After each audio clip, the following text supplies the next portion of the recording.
एकदा काय होते, एका सेटर पाशी काय असते, एक लेडीज उभी असते. तर जो दुकानदार असते तो काय करते, सेटर ओपन करते. ओपन केल्यानंतर सकाळी मॉर्निंग म्हणजे ज्यावेळेस दुकान चालू करते त्यावेळेस तर तिथे दिसते त्याला लेडीज. तर तो म्हणते बघ काय झालं, म्हणते एकदम सकाळी सकाळी आला. तर लेडीज म्हणते की नाही, म्हणते कालचे तुमचे जे 20 रुपये राहिले ते काय करायचे मला द्यायचे. तो म्हणजे तुम्ही एवढं सकाळी सकाळी 20 रुपयासाठी आले, कशासाठी आले, म्हणजे नंतर दिली असते तरी चालले असते.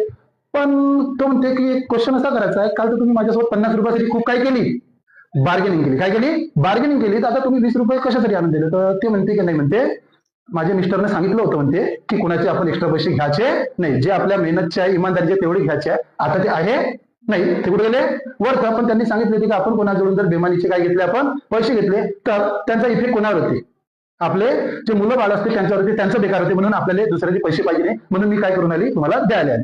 ओके. त्यानंतर काय होते, रात्री दुकानदार दुकान बंद करते, घरी झोपते. झोपला काय म्हणते त्याला होते, अरे बापरे आपण काय केलं, ज्याच्याकडून माल आणला होता, जेव्हा काय आणला माल आला त्याच्याकडून आपल्याला किती रुपये जास्त आले होते, 300. किती रुपयाचा, 300. तो लगेच सकाळी उठते, त्याच्याजवळ जाते, ज्याच्याकडून माल आला त्याला म्हणते मागच्या वेळेस तुझ्या हिशोबात थोडा घोटाळा झाला होता, तर हे तुझे 300 रुपये घे.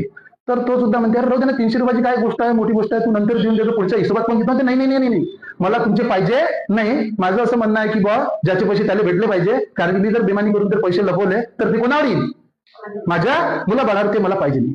तो मेन ओनरला देते. मेन ओनर जो असते, मेन डीलर, तो रात्री झोपते झोपते झोपते, त्याला 2-3 दिवस झोप येत नाही, काय येत नाही. कारण की त्यानं त्याच्या एका मित्राकडून काय घेतले असते, 3 लाख रुपये काय घेतले असते, उधार घेतले असते. काय घेतले असते, उधार घेतले असते. त्याला झोप येत नाही. आणि ते जे उधार घेते 3 लाख रुपये, ज्या मित्राकडून ज्या दिवशी घेते त्याच्या दुसऱ्याच दिवशी त्याचा मित्र काय होऊन जाते, डेथ होऊन जाते. म्हणजे 3 लाखाची गोष्ट कोणाकोणामध्ये, त्या माणसामध्ये आणि त्याच्या मित्रामध्ये. कोणाला माहित झाली काय, नाही. पण त्याने जेव्हा सांगितलं असते एकानं की नाही बा हे जे बेमानीचे पैसे आहे हे जर मी परत केले नाही तर कोणावर येईल, कोणावर येईल, मुलावर येईल. तो उठते दुसऱ्या दिवशी, पैसे घेते, 3 लाखाच्या ठिकाणी किती करते, 5 लाख करते. किती करते, 5 लाख करते. फाइंड आउट करते आपला मित्र कुठं राहत होता, त्याच्यानंतर ते त्या ठिकाणी जाते आणि त्या बाईला म्हणते का बा तुमचे मिस्टर ज्यावेळेस काय झाले होते, वारले होते, आमच्यामध्ये डील झाली होती का बा 3 लाख रुपये, पण ते कोणालाच माहित नाही, त्याचा आणि माझाच व्यवहार होता, कोणालाच माहित आहे नाही. हे तुम्ही काय करा, 3 लाख घेतले होते पण माझ्याकडून तुम्ही काय करा 5 लाख घ्या, कारण की मी काय केलं होतं त्याच्यामध्ये बिझनेस चालू केला आणि खूप दिवस मी तुमचे पैसे वापरलेले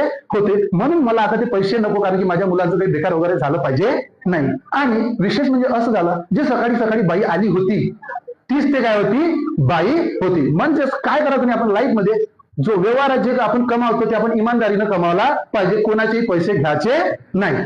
आलं लक्षात. म्हणजेच काय, honest is the best policy, moral of the story. Thank you.